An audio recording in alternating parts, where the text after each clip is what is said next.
लाभ और हानि की इस क्लास में आप सभी का स्वागत है। चलिए बिना समय गंवाए हम क्लास को शुरू करते हैं।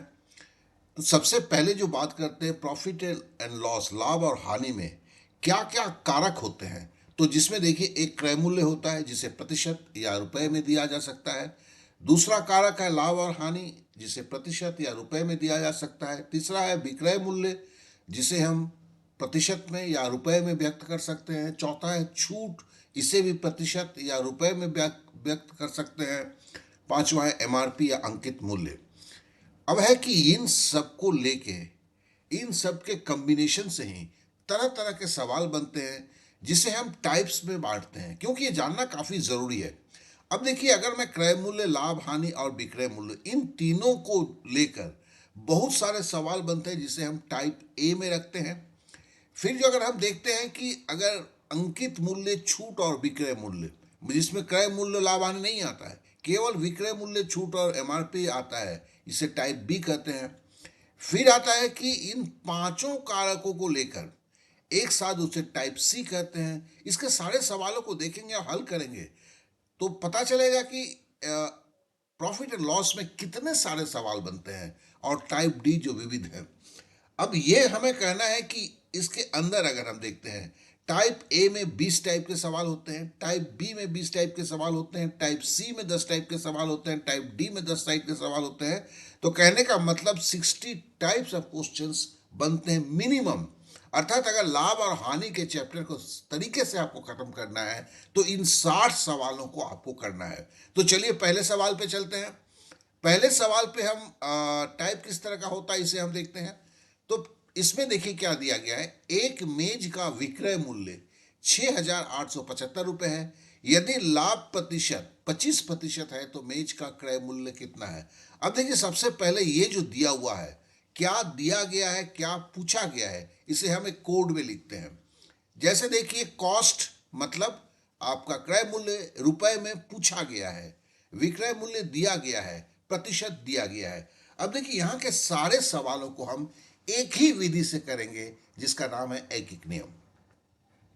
कैसे करेंगे? देखिए, क्रय मूल्य और विक्रय मूल्य के बीच में क्या है, लाभ और हानि आता है, जिसके चलते ही क्रय मूल्य और विक्रय मूल्य में अंतर आता है। अब देखिए, क्रय मूल्य यहाँ 100 हम मान सकते हैं। अगर लाभ चूंकि 25% है तो 100 रुपया अगर क्रय मूल्य होगा तो 125 जो होगा, लाभ लाभ मिलाकर 25% मिला के 125 होगा जो विक्रय मूल्य होगा। अब यहाँ 6,875 रुपये हमें विक्रय मूल्य दिया है तो हमें क्रय मूल्य निकालना है। तो ऐकिक नियम में एक चीज जानेंगे, जो चीज हमें निकालना पड़ता है उसे हम दाएं साइड में रखते हैं। तो हम क्या लिखेंगे? दाएं साइड में हमें निकालना है क्या है, क्रय मूल्य। तो हम लिख सकते हैं 125 रुपया जब विक्रय मूल्य है तो क्रय मूल्य 100 रुपया है। अब बराबर ऐकिक नियम में एक का हिसाब होता है, तो इसके लिए 1 रुपया जब विक्रय मूल्य होगा तो क्रय मूल्य क्या होगा, तो 100/125। अब थोड़ा देख लीजिए, 100 बराबर 25 जो कि 100 होता है।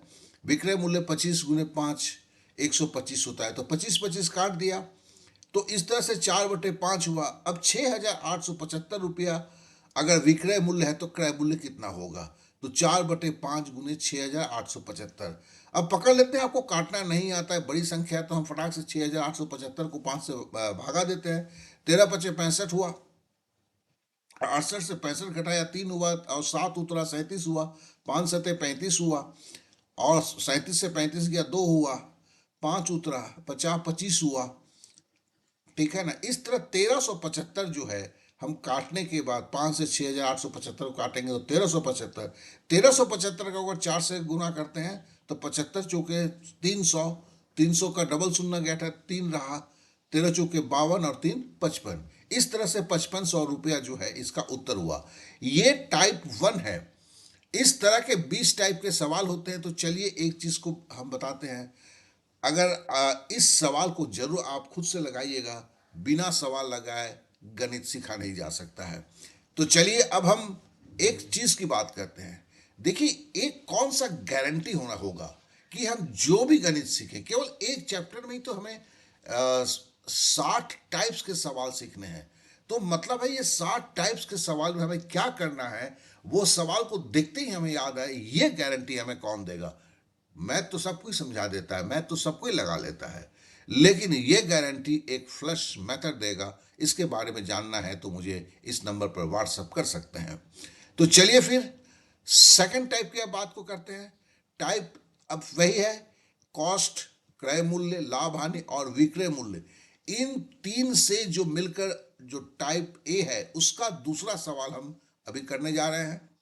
एक वस्तु का क्रय मूल्य 360 रुपए, यदि लाभ प्रतिशत 8% है तो लाभ का मूल्य कितना है। ध्यान दीजिएगा, इसने क्रय मूल्य दिया हुआ है, 8% लाभ बोला हुआ है, और पी रुपए में कितना है ये पूछा है।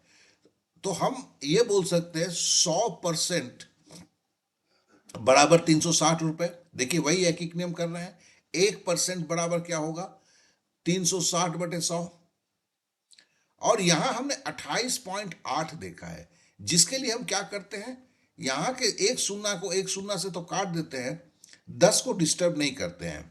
अब हमें 8% बराबर क्या है निकालना है। 1% बराबर इतना है, तो 8% मतलब 8 से गुना कर देंगे उसे। तो इस तरह से हम 8 से जब 36 को गुना करते हैं, 6 अटे 48 का 8 हाथ में रहा, 4 3 अटे 24 और 4 28 बटे 10 हो गया। अब देखिए दशमलव में क्या है कि एक जो शून्य है, इसके लिए हम 28 के ऊपर एक पॉइंट छोड़ के दशमलव मारते हैं, मतलब इस तरह से लिखते हैं। यहाँ इकाई का एक संख्या छोड़ के यहाँ दशमलव मार के लिखा, और ये 10 इस तरह से आपका ये हो गया। ये दशमलव का भाग है, जिन्हें नहीं पता है ऐसे करते करते पता चल जाता है। तो चलिए हम इसका जो है उत्तर हुआ 28.8 रुपया, और इसे खुद एक बार लगाना अति आवश्यक है। चलिए अब हम एक चीज को फिर से बोलते हैं। देखिए जो फ्लश मेथड की मैं बात कर रहा हूं, जो यहां पे अभी कर नहीं रहा हूं, ये फ्लश मेथड है कि इतने सारे सवालों को कैसे किया जाता है, दिमाग में एकदम सही रूप से आप लेकर जा सकते हैं, या तो भाग्य के भरोसे रहना है, अब आपकी मर्जी है। अब चलिए हम जो तीसरे टाइप के सवाल को करते हैं, इसी टाइप का, इसमें ही 20 टाइप के सवाल हैं। तो चलिए अब तीसरे टाइप के सवाल क्रय मूल्य, लाभ हानि और विक्रय मूल्य पर आधारित जो है उसे एक बार और करते हैं। ये तो तीसरा है, क्रय मूल्य और विक्रय मूल्य के बीच का अंतर 264 रुपया है, यदि लाभ प्रतिशत 33 है तो विक्रय मूल्य कितना है। तो देखिए इसको कोड में कैसे लिखेंगे, S minus C, sales price minus cost price, 264 रुपये दिया हुआ है, और यदि लाभ प्रतिशत 33% है, मैंने P% दिया है, तो विक्रय मूल्य कितना है, एस का वैल्यू कितना है ये पूछा है। देखिए इसे भी हम एक एक नियम के रूप से ही करेंगे। हम ये बोलेंगे कि यहाँ एक ट्विस्ट और देखिए, यहाँ हमें क्या करना है, हमें विक्रय मूल्य है, तो हम अगर क्रय मूल्य को 100 लेते हैं, उसमें 33% जोड़ते हैं तो 133। इसको बिना किए आप इस सवाल को हल नहीं कर सकते हैं। तो इसमें इस स्टेप को आपको याद रहना है। और इस तरह महाराज अगर 400-500 स्टेप है तो एक सवाल जरूर बनता है कि हर टाइप के सवाल पे स्टेप्स की जो है कब क्या करेंगे, ये मोस्ट इंपॉर्टेंट है। नहीं तो लोग सवाल लगाने के बाद भी यही बोलते हैं कि सवाल देखकर करना क्या है, समझ में नहीं आता है। तो यहां हम बोल रहे हैं कि 33% बराबर 264 रुपया, वही बोला ना।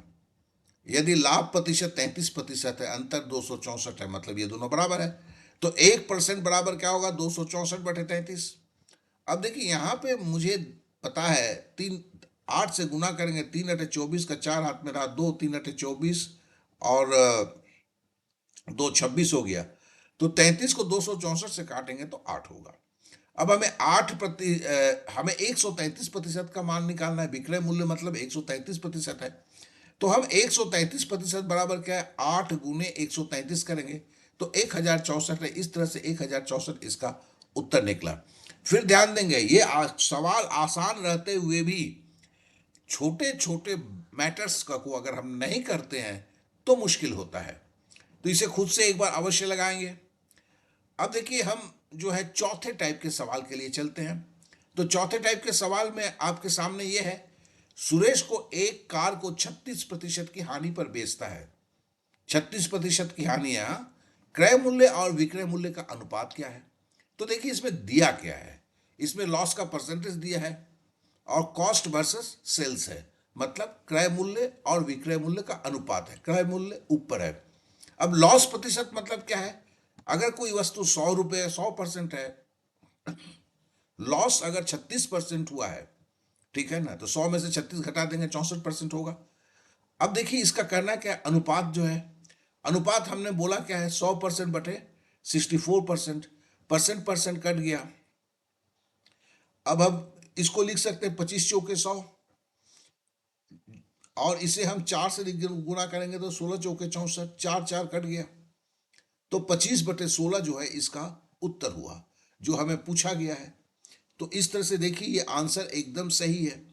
देखिए यहाँ के सारे सवाल जो हैं, जो एग्जाम में आए हुए सवाल हैं, किसी किताब के भरोसे मैंने नहीं लिया है, तो इसे खुद से एक बार अवश्य लगाएंगे।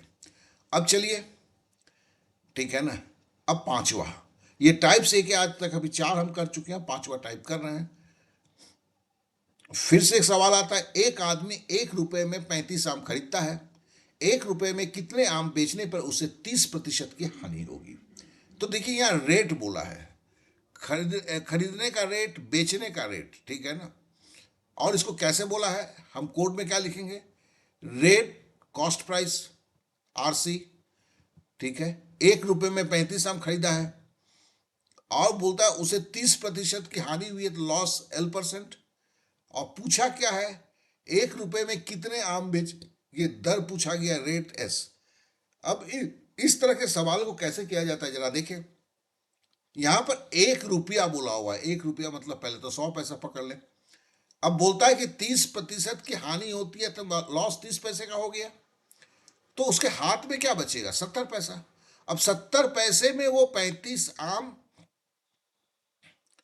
उसे बेचना है, तो 70 पैसे में बेचेगा 35 आम, क्योंकि 30% तो लॉस हुआ है ना, तो 1 रुपए में तो बेच नहीं रहा है, तो 1 पैसे में कर क्या रहे, ऐकिक नियम, 35/70 हुआ।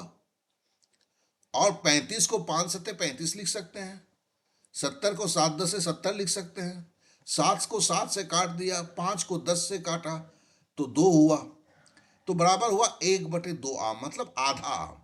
लेकिन हमें दर बोलना है, 1 रुपए का दर है, तो हमें 70 पैसे में अभी आधा, 1 पैसे में आधा आम निकलता है, तो 100 पैसे में कितना बेचेगा, तो आधा गुने 100, तो 2 को 100 से काटा तो 50 हुआ, तो मतलब 1 रुपए में 50 आम अगर बेचेगा तो फिर उसे 30% की हानि होगी।